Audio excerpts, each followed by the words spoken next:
C'est Antioche dans l'histoire du christianisme. Katika historia ya Ukristiani. Vous connaissez ce que représente Antioche? Oui, dans la Bible, c'est là que les disciples de Christ ont été nommés chrétiens pour la première fois. Pour la première fois. Vous voyez là à Antioche. Et cette Antioche aujourd'hui se trouve au sud de Turquie, de la Turquie, pardon. Vous voyez? Et je suivais des mamans le dimanche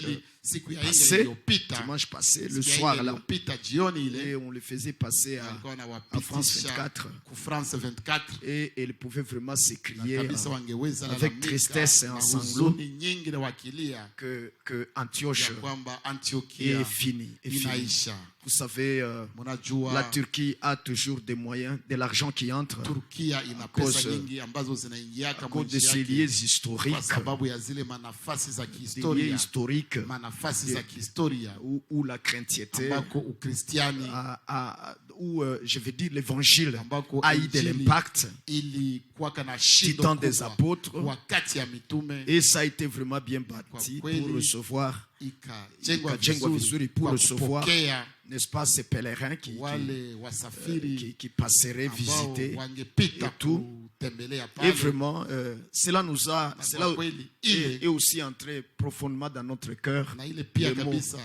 Pensant à ce qu'est Antioche, pensant à ce qu'est Antioche dans les Saintes Écritures. Antiochia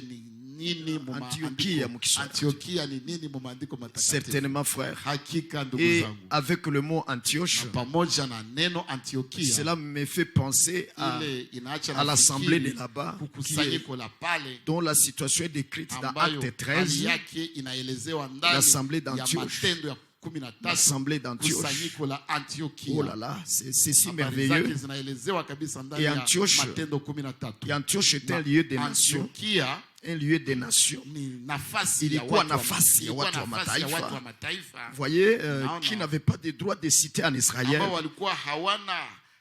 Il y a wenyeji katika Israël. Mais vraiment, s'il vous plaît, si vous pouvez aller avec moi ici dans les livres des Actes des Apôtres, ici au chapitre 11, si vous pouvez lire l'histoire d'Antioche. Alléluia. Alléluia. Je vais commencer au verset 19 ici. Excusez-moi s'il vous plaît. Verset 19.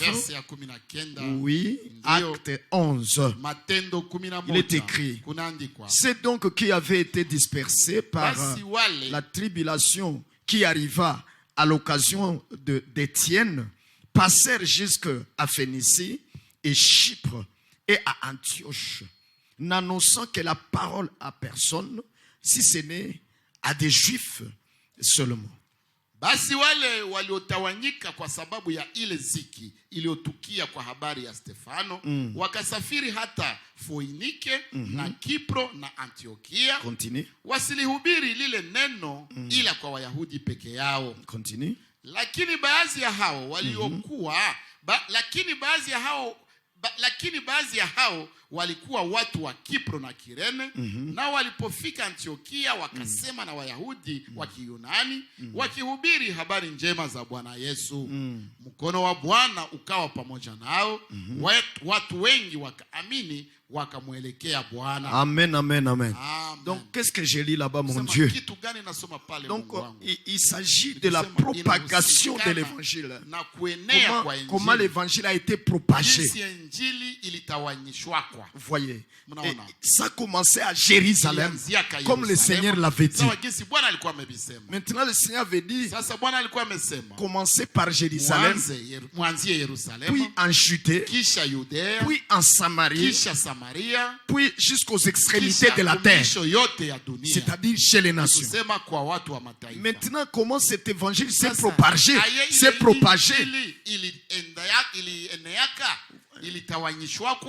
Comment il a été propagé. Voyez, pour suivre ce processus que le Seigneur avait donné, ce chemin que le Seigneur avait donné à ses disciples, que ça doit commencer à Jérusalem, puis en Judée, puis en Samarie, puis aux extrémités de la terre. Et ici nous voyons comment ça a commencé à sortir de Jérusalem. C'était depuis la persécution d'Étienne, comme nous le lisons. Voyez, quand on avait tué Étienne, vous le connaissez, vous le savez. Alors il y a une persécution, comme nous le lisons ici, qui est entrée en scène. Alors on a commencé à pourchasser les chrétiens et à les tuer. Vous savez vous-même que Saoul avait même aidé ceux qui les tuaient, les avait aidés les habits. Il les avait aidés les habits, approuvant ce qu'il faisait. Donc depuis Étienne, la persécution a été lancée contre les croyants. Lancé.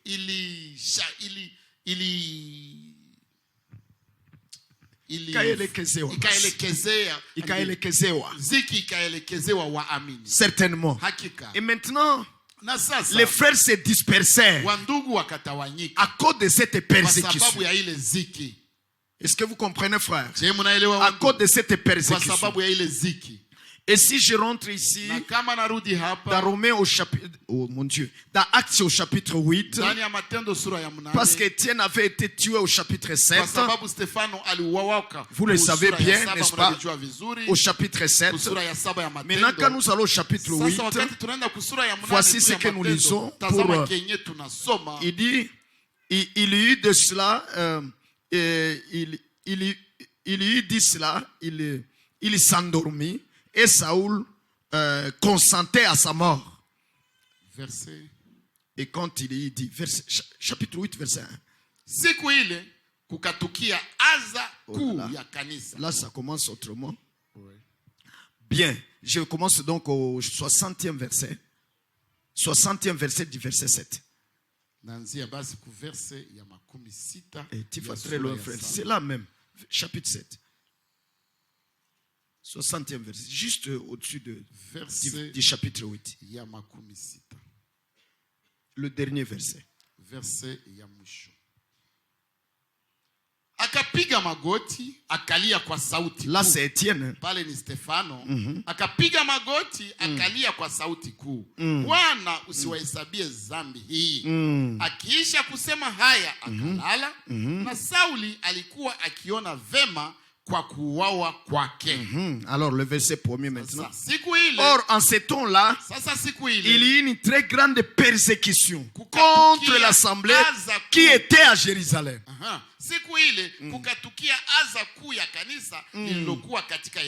Et tous furent dispersés dans les contrées de la Judée. Vous voyez? Est-ce que vous comprenez? Commencer à Jérusalem, puis aller à Judée. Donc dès que la persécution a eu lieu, alors ils se dispersèrent dans Judée. Wakatawanyika katika Uyahudi. Suivez cela très bien. Comment l'évangile a gagné le terrain selon les plans que le Seigneur avait donnés. Écoutez cela. J'espère que vous comprenez. Est-ce qu'il y a qui comprennent? Dites amen si vous comprenez. Or en ce temps-là, donc après qu'Étienne fut tué, il y a une grande persécution contre l'assemblée qui était à Jérusalem. Et tous furent dispersés dans les contrées de la Judée et de la Samarie, excepté les apôtres. Les apôtres, eux, restèrent à Jérusalem.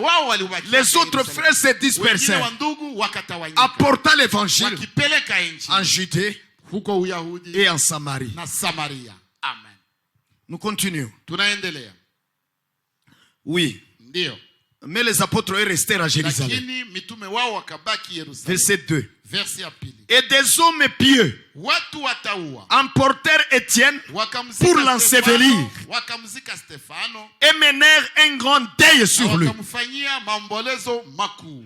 Or Saoul ravageait l'assemblée, Na Sauli alikuwa akiliharibu entrant dans les maisons akiingia kila nyumba et traînant hommes et femmes na kuwapuruta et wanaume les na livrer wanawake pour être jetés na en prison. kuwatupa gerezani. Depuis la mort d'Étienne, Tangia kifo c'est cha ce qui se Stefano. faisait. Ndio kenye kilifanyika. Maintenant on les cherchait dans les Sasa même walikuwa dans les wanatafutisha wandugu walikuwa wako wanawatafuta mpaka na hata na mumanyumba, manyumba zao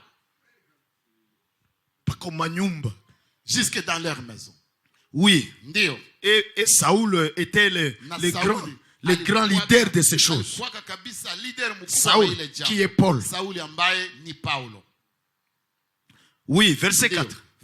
C'est donc qui avait été dispersé, allez ça et là, annonçant la parole. Alléluia. Là, ce n'était pas les brebis, mais les frères prédicateurs, les ministres de la parole. Frère, il faut le savoir. Frère, il faut le savoir. On ne peut pas annoncer la parole si on n'a pas été établi pour l'annoncer. Mais un frère peut témoigner de la parole aux autres. Aux autres. Et une sœur aussi, de ce qu'il a entendu. Il peut rendre témoignage. Mais ici, il s'agit d'annoncer la inahusikana na kutangazaji wa neno. Utangazaji wa neno. La Bible elle a dit quoi? Kuhubiri neno. Oui, prêcher. Ndio. Comment prêcheront-ils s'ils ne sont pas envoyés, s'ils ne sont pas établis pour prêcher cela? Donc ceux qui prêchaient, ceux qui annonçaient la parole ici, ce ne sont pas les brebis, mais les prédicateurs. Continuons la lecture. Vous voyez, frère, comment l'évangile a gagné le terrain. Alléluia. Oh là là. Oh là là. Et maintenant nous lisons verset 4 encore. Ceux donc qui avaient été dispersés allaient ça et là, annonçant la parole. Les apôtres sont restés à Jérusalem. Les autres frères sont descendus pour aller prêcher la parole. Parmi eux, ici au verset 5, on cite le frère Philippe, l'un des 7 diacres qui avait été établi diacre dans l'assemblée de Jérusalem. Amen. Oui, nous le lisons au nom de Jésus-Christ. Verset 5. Et Philippe étant descendu dans une ville de la Samarie, leur prêchant le Christ, et les foules d'un commun accord étaient attentives aux choses que Philippe disait, l'entendant et voyant les miracles qu'il faisait. Car les esprits immondes criaient à haute voix, sortaient de plusieurs qui en étaient possédés. Et beaucoup de paralytiques et de boiteux furent guéris.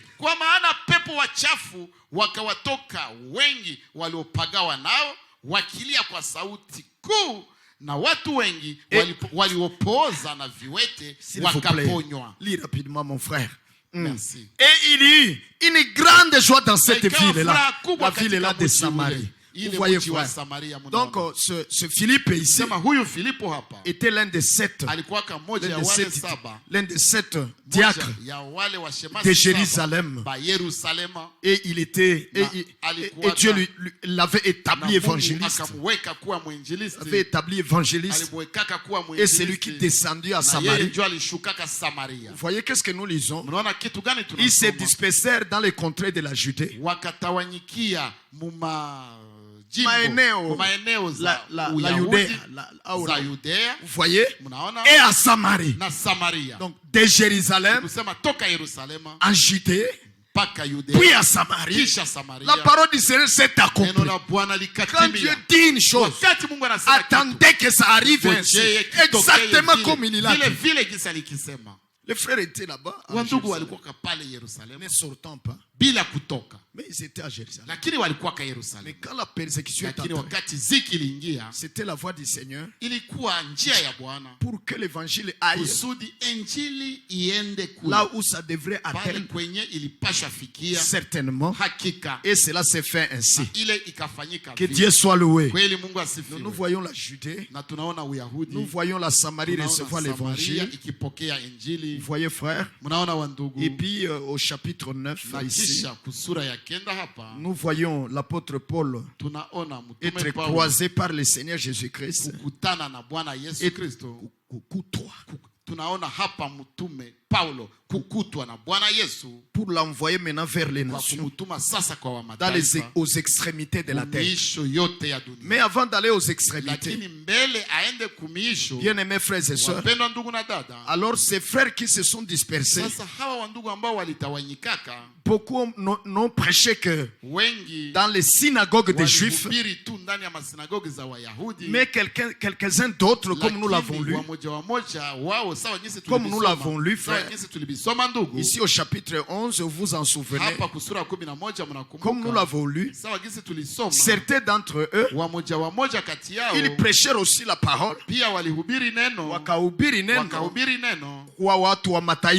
chez les gens des nations aussi. Alors lisons cela encore. Amen, amen. Donc, là je vous parle de comment l'évangile a avancé. Oui, 19e verset encore. Comme le Seigneur l'avait planifié. Amen. Chapitre 11 de Actes, verset 19 encore. Là où nous avons vu. C'est donc qui avait été dispersé par la tribulation qui arriva à Jérusalem d'Étienne, n'est-ce pas? Nous venions de le lire là-bas au chapitre 8, au chapitre 8, n'est-ce pas? À cause de la persécution qui survint à l'occasion de la mort d'Étienne. À cause de cette persécution, les frères se dispersèrent, n'est-ce pas? Et nous lisons encore ceci. C'est donc qui avait été dispersé par la tribulation qui arriva à l'occasion d'Étienne, passèrent jusqu'à Phénicie et à Chypre et à Antioche, n'annonçant la parole à personne, si ce n'est à des Juifs seulement. Oui, parce que les Juifs étaient déjà dispersés partout là-bas.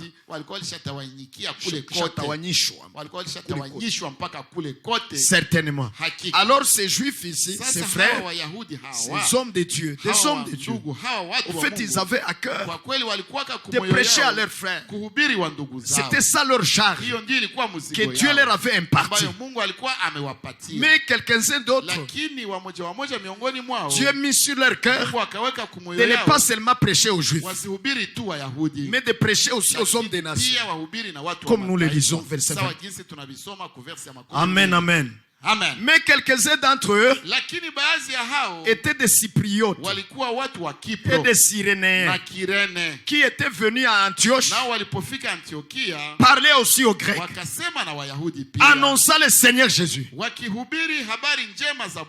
la main du Seigneur était avec eux.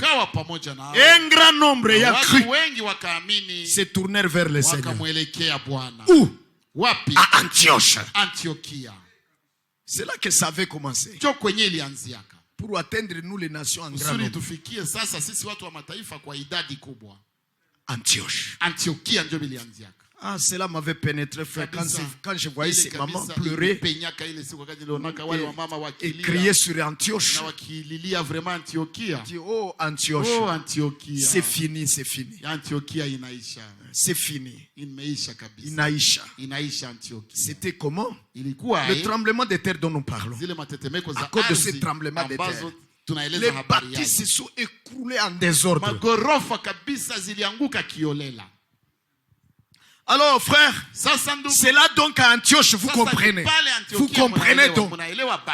Est-ce que vous voyez ce qu'a été Antioche dans l'histoire de l'évangélisation, de l'évangile aux nations? Amen. Voici ce qu'était Antioche. Mnaona Antiokia ilikuwa kabisa. Voici ce qu'elle représentait. Mnaona kabisa kenye ilikuwa inawakilisha. Pourquoi le Seigneur a choisi Antioche? Kwa nini Bwana alichagua Antiokia? Pourquoi seulement Antioche? Kwa nini tu Antiokia?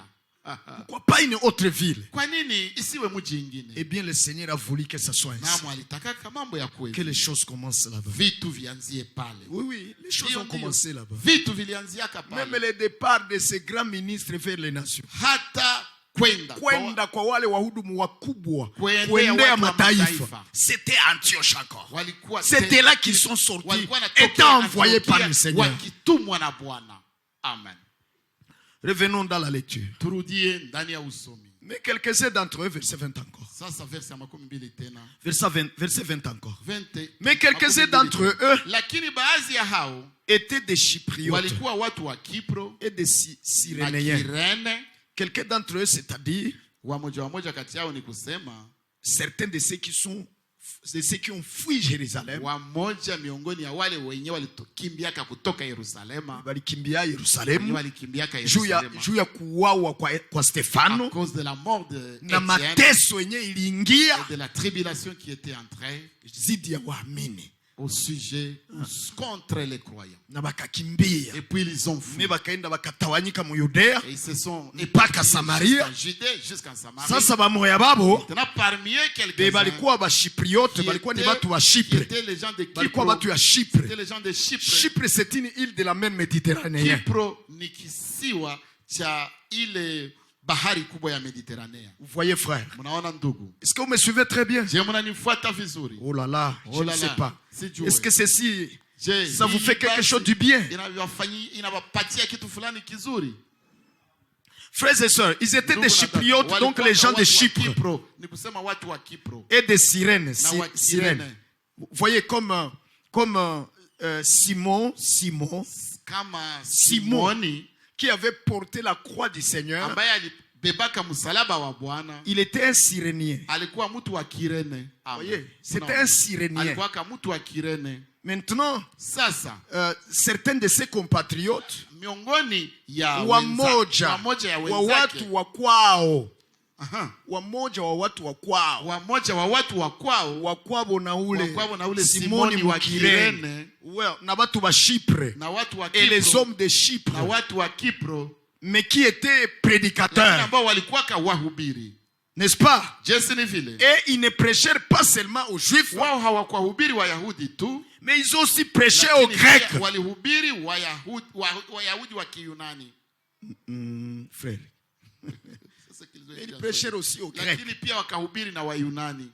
Oui frère. Oui frère. Maintenant nous continuons. Mais quelques-uns d'entre eux étaient des Cypriotes et à des Cyréniens qui étaient venus à Antioche. Ils parlaient aussi aux Grecs. Parce que les uns parlaient aux Juifs seulement.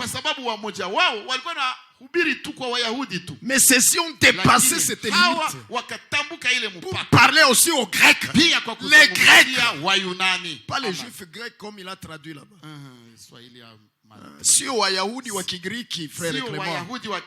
Sagisi walitafsiri pale mule mukitabu ya frère Clément. Laissez cela frère, on continue. Laissez cela frère Clément. Mais quelques-uns d'entre eux étaient des Chypriotes et des Cyréniens qui étaient venus à Antioche, parlaient aussi aux Grecs, annonçant le Seigneur Jésus. Et la main du Seigneur était avec eux. Et un grand nombre y a cru, se tournèrent vers le Seigneur. Verset 22.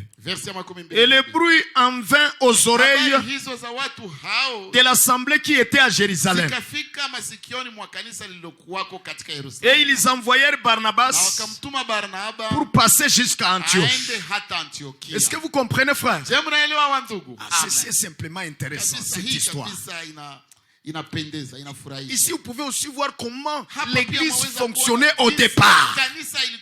Inatumika kumwanzo. Amen. Vous pouvez voir. Donc, toutes ces choses sont nécessaires. Ce n'est pas la pire histoire seulement. Mais vraiment, si nous les lisons, c'est de l'appliquer à notre temps. Kuitumikisha kwa wakati wetu et voir. C'est que ça, comment ça se faisait.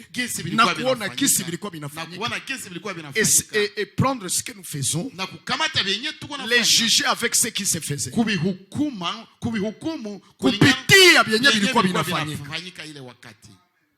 nous ne lisons pas seulement une histoire ici, s'il vous plaît. Frère, vous n'êtes pas des petits enfants en Christ. Vous n'êtes pas des petits enfants en Christ. Vous avez la connaissance. Si nous lisons les actes des apôtres, vous devez prendre la situation actuelle dans laquelle nous sommes et faire la comparaison avec ce qui se faisait dans les actes des apôtres. Parce que nous vivons la parole accomplie du rétablissement de toutes les choses. Ce qui était, c'est ce qui sera. Donc tout ce qui se fait maintenant doit être jugé par ceci. Maintenant, quand Jérusalem, ils ont appris que la parole a atteint les non-juifs. Et vous savez comment?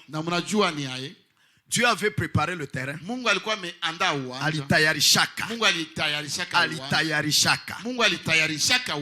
Pour qu'il n'y ait pas de problème. Quand l'évangile va atteindre les autres contrées, maeneo zingine qui ne sont pas juifs et d'autres gens qui ne sont pas juifs, en fait qu'il n'y ait pas de problème. Au chapitre 10, frère, nous voyons le Seigneur envoyer Pierre, l'un des 3 colonnes, le berger du peuple de Dieu, comme le Seigneur lui-même le lui avait dit. Dit, paie mes brebis, garde mes brebis. Alors il l'a pris. Il a commencé par lui. Il avait commencé par lui pour l'envoyer chez les non-juifs. En fait que lorsque ça va atteindre le plus grand nombre des non-juifs, pour eux aussi faire partie de l'église de Jésus-Christ, que Jérusalem ne cause pas de problème. Là où l'évangile a commencé, qu'il n'y ait point de problème. Alors Dieu a envoyé d'abord Pierre chez les non-juifs pour préparer ceci que nous sommes en train de lire, de sorte que quand les nouvelles leur arriveraient,